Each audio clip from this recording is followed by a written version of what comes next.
Welcome to another episode of the Addicted Mind podcast. My name's Duane and I'm your host. And our guest today is Drew Davis. She's the founder of Gym Bar. Over the last decade, Drew has battled the ugly side effects of autoimmune diseases. So after experiencing some life-threatening issues with some of her autoimmune diseases, it was really time for Drew to reevaluate the toxic things in her life and move towards space and true well-being. And alcohol was one of the toxic things that had a strong hold over her, and it was really time for her to cut ties. And that's what she did. And when she did that, that's when the idea of Gym Bar was created. So she's going to talk about her experience moving through that process and creating an inclusive alcohol-free space that allows people to indulge, experience, and connect with booze-free options and sustainable wellness and self-care. Drew is going to talk about her resiliency and her drive to move forward and create this space of wellness and give people the opportunity to enjoy these social spaces without alcohol included. I really love hearing about Drew's resilience and her passion to inspire others and to create something really unique and to bring that spirit to everyone else. So I hope you enjoy this episode. And if you are enjoying the Addicted Mind podcast, please rate and review us in iTunes. I do read them. They mean a lot to me. I think we're over 400 reviews, which continues to blow my mind. So thank you, everyone who has done that. That's awesome that this information is getting out there and that people are finding the podcast and it's meaningful and rewarding to them. That really means a lot to me. And if you want to continue the conversation online, you can join our Facebook group. Just go to Facebook and type in the Addicted Mind podcast and click join. All right, everyone, let's go ahead and start this episode.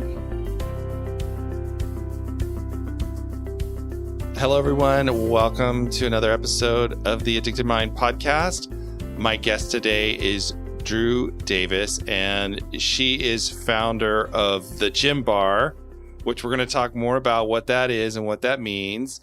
But first, Drew, why don't you introduce yourself? We're going to talk a little bit about your story and how this project all came to be, and let's go. Yeah. All right. My name is Drew Davis. I am the founder of Gym Bar. It's a bottle shop that specifically carries non-alcoholic beverages and kind of a healing and wellness space. But I live in New Jersey, married with 4 kids, and I do suffer. I think I chatted with you a little bit beforehand. I struggle with autoimmune issues, and I know a lot of people in our country do, or mysterious chronic illnesses. And it kind of led me on my journey to that, opening this business. All right. Well, let's start there then. And let's just talk about your story. And if you don't mind sharing a little bit about having an autoimmune disease and what that is and what's that like, because I think it'll help frame why you started this whole business and why you're working in this area. Yeah. So at 18 years old, they thought I had mono. So I'm sure a lot of people listening in your teenage years, they thought I had mono. I was really, really sick.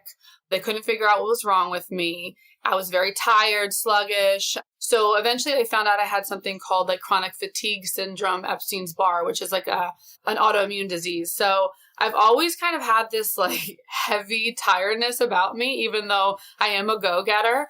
But, I was 18 years old. Do you listen to the doctors and get 8 hours? Do you listen to them at the age? You're no, I'm going to go to college and party and stay up all night and work 5 jobs. So as I got older, things started getting worse with my issues. And so over the last 7 years, I have been diagnosed with multiple. So I have lupus, vasculitis, which is a vascular disease. I have chronic pancreatitis, which we can touch base on that a little bit more in depth. That was a pivotal moment for me getting diagnosed with that. I also have ulcerative colitis and fibromyalgia. So there's that's a handful. That's a lot. And yeah, and I mean, I'm in my late 30s, so all this stuff happened in my late 20s, early 30s, and I mean, some of the issues literally, the pancreatitis almost killed me. So April of 2020, We're in a pandemic. I have 4 kids. I'm working full time. Like I'm a director of marketing and PR and social. So you can imagine how crazy, like I was the only employee because Right. that's all we had was PR, social during that time. And I wasn't feeling well, but I'm never really feeling 100%. Right. So, Before we go into that, I really yeah. want to know what it was like to struggle with like chronic fatigue and some of these, what I would say, almost invisible illnesses. Not everybody can see that you're sick, and not everybody can see that your immune system is going haywire, which causes this deep fatigue. And I want to know a little bit about that and living through that process. Yeah. I say it's like losing a part of you. It's almost like a death of part of you because you have to like lose your old sense. Like you can't do the things you used to do. Like you don't get up in the morning after 8 hours of sleep and feel rejuvenated. You can't work out and then like not want to take a nap. You're in physical pain like 70-80% of the time, but you have to like, for me as a woman, like put my makeup on, do my hair, smile, like go to work every day. But like Yeah. inside feel like you're going to like die, to be honest. It takes a hard toll on your mental health. I feel like I had a lot of like depressive like episodes, not to the fact that I was, medicated or anything, but like just really had a tough time like finding happiness. Yeah, I would imagine because you're trying to do these things and you're in a lot of fatigue and your Yeah. body's attacking itself and a lot of people, I mean, in some of these they don't know how necessarily how to treat it. They don't know what to do with it. You're kind of like lost. Yeah, I can't tell you how many labs I've had, how many doctors I've seen, how many people who like, you're a medical mystery because they never can find out why. Like my face actually would swell shut, like somebody beat me and I wouldn't be able to open my eyes. So like in the morning, like my husband would have to like get the kids ready because my eyes were swollen shut. Oh my My goodness. legs. Yeah, like I had a point where like my legs wouldn't, like they were so swollen you couldn't bend them. So I had to have like people like take me to appointments. So it was like very traumatic because from the outside looking in, a lot of people see me and they're like, oh, you look fine. Or like when I would go to doctor's appointments and I wouldn't have those physical side effects, they'd be like, oh, you're like healthy. You look great. Like there's no way you're sick. And like inside, I'm like, something's really wrong with my body. Right. And then not getting that confirmation or people not understanding that you're suffering in this way and they're not even, I guess they can't see it. They don't Yeah. know it. That has to be really hard. Yeah, it was definitely, like I said, I definitely feel like I lost a sense of self and I had to grieve my old self.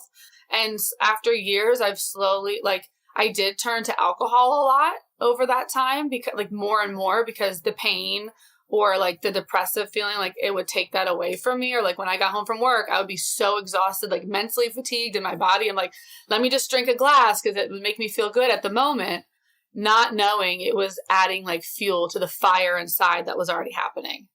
Yeah, definitely. One of the things I love talking to people about is, resiliency to go through hard times. Because sometimes life can be so difficult. It can be painful for all these different reasons. And one of the Right. things you talk about is like shifting your narrative and changing your narrative. And how did you start to do that?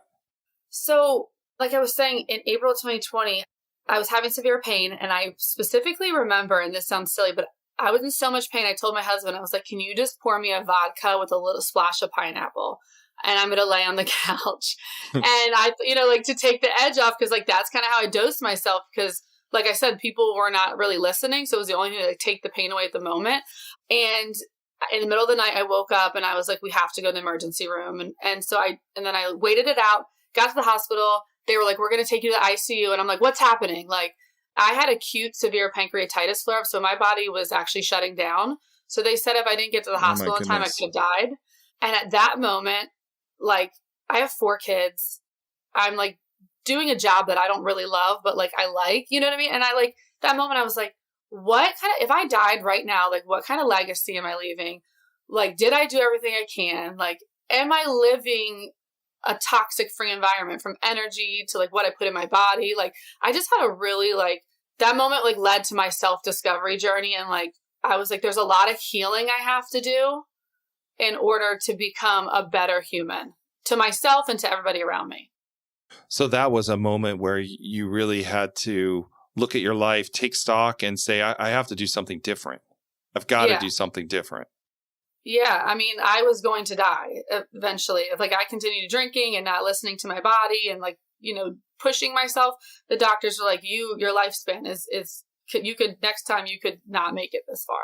So what started happening? I mean, what did you start doing? I mean, you have this experience, you're in the hospital, you're almost dying, and you're having this moment of, I want to maybe call it a moment of clarity or a moment of realization. And what do you do with that?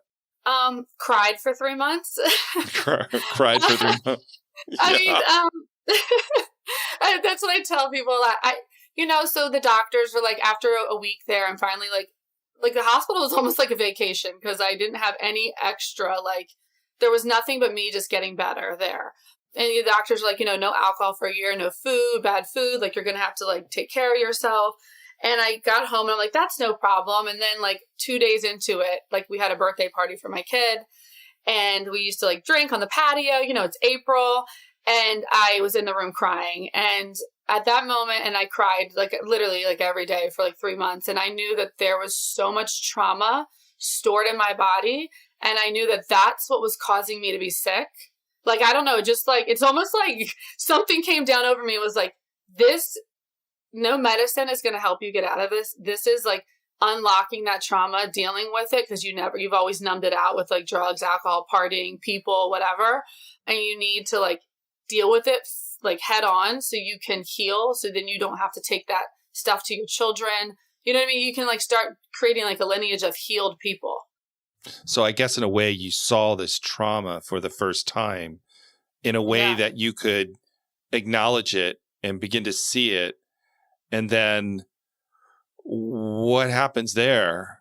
Yeah, I think you could probably agree with me. I think that like when that trauma sneaks up, if we're used to covering up like a glass of alcohol or like going out with friends and partying in loud environments, like it takes that pain away or you don't think about it.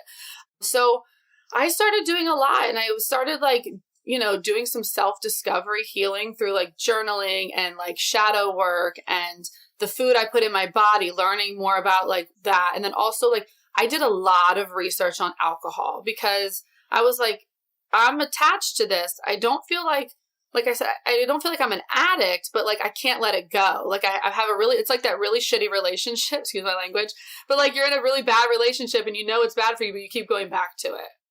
Right. So something was saying, yeah, I've got it. This piece I have to remove as well. The alcohol part. It's keeping me in a way from my trauma. If I'm drinking, I can't heal my trauma. Yeah, 100%. I mean, that and the fact that like the doctor was like, if you drink again, your pancreas could stop. I mean, that's kind of scary, but really it was more. That's a good motivator. Yeah, that was a good motivator. But like at the same time, I do have a lot of family members and very close family members. I grew up in a house with people who had addiction and I saw that behavior was traumatic and I never dealt with it. And I saw behaviors in me that started to be like that with my kids. And I was like, I refuse. Like once I had enough clarity, like I was like, I refuse to keep doing this. So yeah, I took all of that and took like a year to really heal myself. And during the process of all of that, I stumbled upon like an area of need. So as much as I couldn't drink alcohol, I really enjoyed having a pretty drink and going for happy hours with my friends. And I was to the point where I was okay doing that, but there was no alternatives. Right. Like I couldn't go anywhere and like, can I get a mocktail? And people were like, I could give you a Sprite with like a lemon. And I'm like, okay, thanks. Right. Yeah. And like the few things I did find, like I had to ship them, pay for shipping, wait for them to get here. Like if I didn't like them, I just ordered like 12 bottles because that was like how they were shipping. So I decided, I was like, what, I'm going to open. I didn't know what exactly it was, but I knew it was going to be something like with alcohol-free alternatives and healing tools or like healing products. Right. I felt the world needed more than that and I needed that more. So I'm like, if I can surround myself with that and help heal myself and then start help healing others, and then we'll have like a bunch of healed people in our community. Right. So you started to say, look, I love having these drinks. I love being able to do that. I love socializing, but I can't put alcohol in my body because of all of these diseases. I may have not quite the best relationship with alcohol, and I want to do something different. I want to see something different. So you started to do that. You started to put this business together. Yeah, I call it like elevated living. When I stopped drinking, the benefits, I was like yelling at people how amazing I felt. I'm like, did you know alcohol is like the most poisonous drug in the world and they just like give it to us? You know what I mean? Like I was like this whole profound moment that a lot of people know, but I'm like, it causes inflammation and autoimmune is inflammation. Right. Like, Right. like my marriage got better, my relationship, my marriage got better because my like drunken outbursts or like, like the stress of waking up hungover and trying to do everything, my relationship with my children. So I started feeling like things and going outside and seeing like the wind in the trees and just like everything just blossomed for me. And so I really just wanted to share that with people. And it came through in the business Gem Bar. And I was like, I don't know how I'm going to do this and how I'm going to quit my like really good job. But I knew that like this was the next step for me either way. And like the universe was just going to have to support me. Right. And to put it out there and take that chance. And especially, I would imagine, informed by, these events in your life where you're like, what's my legacy? What am I going to leave behind? What am I going to give people? And I want others to heal. I want to see them heal as well. Yeah, I think, 100%. I think that's the main motivation for me is I know how good I feel and I see so many people suffering and family members, I've had loved ones die from addiction. And I would love for people to feel the way I feel now that I don't have alcohol or drugs in my life. Right. What about, I'm just wondering, in this space, in the non-alcoholic space and having these drinks, how do people respond to that? And how do people embrace that, I guess? Been beautiful watching it actually expand and kind of explode a little bit, this non-alc space. So we were one of the first in the country to open. We opened August of 2020, and there was like one other shop we knew about. I think we were maybe the third technically. And I was like, what am I doing? Like I said, like I'm opening a non-alcoholic business in the middle of a pandemic. Like I hope people come. So we started online. We did rent a space, but we waited almost a year to open it to when like COVID restrictions and we live in Jersey, so things were like kind of crazy here being so close to New York. So we did open the space and the amount of people that I have connected with, like, I mean, the people who they've come in and been struggling, like it brings tears to my eyes and like warms my heart at the same time. Cause like just helping those people on their journey, like I get messages every day. It's been life-changing for them. For moms who are like, I started drinking too much during the pandemic and I'm trying to cut back, or, to people who are like, I've struggled with addiction for years and I finally feel like there's an inclusive, safe space for me. Yeah, you were talking about earlier, I think we were talking a little bit about this, like normalizing a space of sobriety, normalizing a space where you can go, but you don't have to bring alcohol to it. No, yeah. I mean, I think, I'm not sure how old you are, but I know me, like sober, the word was like, oh my gosh, if you're sober, you have a problem. Like, right. And it's so much more than that to me. It's like, it's actually like, I always say it's the new sexy, sober is, because like, it's just a beautiful place to be when you have nothing to influence you, but you're just like your raw, authentic self. And that's what I wanted people to bring to this space. So we have like all, like, I guess, walks of life, if you want to say, like, there's people in their 80s to like kids in their 20s. There's different ethnicities, genders, and everybody's just so like open and loving and kind to each other when they're in our space. And we've just connected with so many people. And it is like a safe space where you can come get your drinks. We have a little lounge. We have events. We do like healing events. We have like sound bath and Reiki, or we have like, like booze-free meetups where you can come and just like listen to music, have a few drinks, grab a few drinks to take home. And I don't know, it's just been something that I can't wait to expand and more people to experience. Yeah, you said something that kind of struck me. You said, come as your, in a way, like your authentic self, uninfluenced by anything else. Just come as you are and be yourself. You don't need anything else to have a wonderful time and to be around people. Yeah, I think that's the main goal, is that we want to project to people. And I think that our society teaches us the opposite. Yeah. Like there's always so much shame and guilt about being who we are a lot of times for our society. And then that causes trauma. And then that causes like this like spiral that I'm like, just come as you are. If you know what I mean? Like, you could be rich, poor, you could be transitioning genders, like whatever. It doesn't matter. Like, just be yourself. And like, we love you for who you are and vice versa. Wow. Really being able to create that environment and create a space for that is not influenced by any of these drugs or anything like that. Yeah. So yeah, that's the goal. And that's kind of how I took like my pain, and I guess it's my purpose. I never would have thought the party girl who stood on the bar in college drinking like shots of vodka was ever going to own a non-alcoholic bottle shop. But it's been like I said, it's been one of the most beautiful things in my life. How has this impacted you and your own healing? Like, as you do this work, as you create this space, I imagine it also impacts you. And how has it helped you heal your trauma? Well, I think it normalizes that. The more people I connect with, that sometimes you feel like you're alone in your trauma or nobody understands. Yeah. It's nice to connect to people who understand to a certain level, who, like I said, without judgment, we can share stories or support one another. Giving back, I think giving is always healing without expectations of getting, receiving. So I think that that's helped me a lot. And just, some days it's hard because like some days you're listening to people's stories and trauma and you're like overwhelmed. So like someday I've learned, I think a lot I've learned with this opening this store too is boundaries, like healthy boundaries, and the fact that like today I can't take on anybody else's story. I can be there to listen, but like only for so long. So I think it's also helped me in that as well. Like, Drew, like today you're going to just be the shop, but you're not going to take everything on. And that's something that I used to tend to do, which would, send me into a little bit of a spiral, or not like being able to take care of myself as well. So removing all that toxicity from your life, you're able to show up more authentically and be yourself. That's amazing. What a great story. Oh, thank you. Thanks. I appreciate it. I mean, it's definitely a new journey, and I can't wait to see where it expands. And I'm thankful for people like you to like share, let us share our journeys. And there's just so many, I think there's, as a culture, like in our society, where a lot of us are awakening.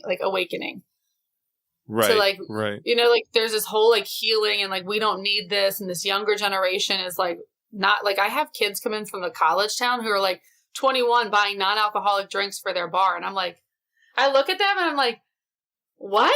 You don't drink? You know what I mean? Like for me, cause like at 21, I was like, like for me, it was like, there's a no-brainer. I'm drinking like at least 6 days a week with my friends. So like, it's just beautiful to watch the shift in the mindset and like glamorizing not drinking, normalizing not drinking. What did you, with that? I mean, it sounds like it's kind of surprising, these people coming in and these younger generation buying this for their bars because people are asking for it. And then when you started this, the people who said, "No, this is a crazy idea. This is never going to work," or that negative voice that said, "What? A non-alcoholic bar? I don't know if that's going to work." How did you deal with that message, and how did you work through that? I have to say I'm a very determined and resilient human. So there were times where I doubted myself, where I listened to them. I'm like, yeah, they're right. There's no like model, like it's not like a restaurant or salon where I could like model it like somebody else. This is like a whole new industry. But like my gut, like it would wake me up in the middle of the night, or like I would stay up till 2, 3 in the morning building our website. So like the passion that fueled it and like the way my gut felt was like, if you don't do this, you will regret this for the rest of your life. Like it was just like this voice in my head. Like, if you don't do this, you're going to regret this for the rest of your life. And I'm like, I've never had that exact feeling before. And I knew that I'm like, okay, if you don't do this, you're going to regret it. And I think I would have. Now seeing over the last like year, especially the way it is just the non-alcohol space has exploded. Like I would have really been like, it would have been really detrimental to my healing process if I didn't do it. So you knew like, I have to follow this purpose. This is, I have to do this. It's not really a choice in a way. I got to go forward. Yeah, I think so. And I think like, I didn't dive in too much, but like childhood and watching, family members spiral and them not having these options. I think that if they would have, like life would have been a little bit different. And as well as just like knowing that like, this is going to like, I'm setting a new tone and like path for my kids too, to watch me like go for my dreams, like create something, like always do like what they want to do. You know what I mean? Like if they feel like that it's their purpose. So I think there's a little bit of both of that too. Like these are things that I would have helped my childhood be easier if there was options like this for my family. Right. To be able to have this available and to be able to do it. Yeah. That's incredible that you're manifesting it and then sharing your story too. Because it inspires other people to take a chance, to do something different, to follow their vision, to step out of safety in a way and step into the unknown, which is scary in itself. Yeah. Yeah. I said to my husband, we're opening a second location.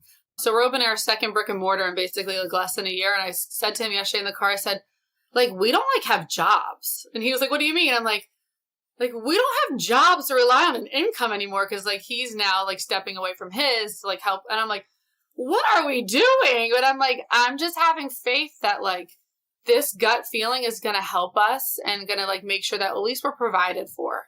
And if not, we'll figure it out. I just fully believe that like, this is where I'm supposed to be. I love that resilient spirit of just saying, you know what, I'm going to have faith.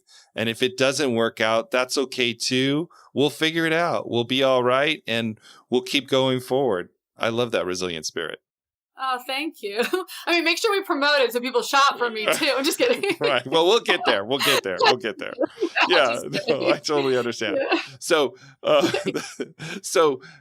as we kind of come up on our time and we go through this, I usually like to ask like one question of people. It's if anybody out there is maybe struggling or thinking about maybe my alcohol relationship is not the greatest, maybe I need to change it. What would you want to tell them? If you could tell them one thing, what would you want to say to them? I think that if you feel that there's a problem or that you feel like you're struggling with something, then you know your gut, like always go with your gut. And you don't have to go the traditional route. A lot of people think they have to go to like AA or therapy. Like there's so many resources available online or even just reaching out to a friend. It's definitely helpful to find like your tribe to listen to you and like without a judgment. So I think just like always know that there's hope and there's beauty and light on the other side. It's going to be dark for a minute. And I think that's expected. I think a lot of people like it's going to be a journey, but you're going to have to buckle up and just like find the people that can help like get you to the other like side of it all. Oh, Drew, that's awesome. Thank you so much for saying that. All right. Now, where can people find you if they want to check this out and they're interested in this? Where can they go? How do they find it? Yeah. So, okay. Like if you're in like New Jersey, Philadelphia, New York, that area, and you're listening, we have 2 locations in New Jersey. You can find them on our website or you can order online or, shop our website. We ship all over the US. Our website is gemlifecollective.com. And then you could like find us on Instagram under Gem Life and Bar, where everything's shoppable as well. That's awesome. I will put all of those links in the show notes so people can find them at theaddictedmind.com as well. And Drew, just thank you for coming on and sharing your spirit and just showing people that your dreams are possible, that you can do these things and just go for it. Oh, thank you so much. I really appreciate it. And I hope that everybody enjoyed all of my journey. All right, Drew. Thank you so much. Take care. All right, everyone. Thank you for listening to another episode of the Addicted Mind podcast. As usual, all the show notes will be at theaddictedmind.com. So check that out. And if you got a lot out of this episode, please share it with a friend or leave a review in iTunes or wherever you get your podcast. And also think about joining our Facebook group. Just go to Facebook, type in the Addicted Mind podcast and click join. All right, everyone, have a wonderful day, and I will talk to you on the next episode.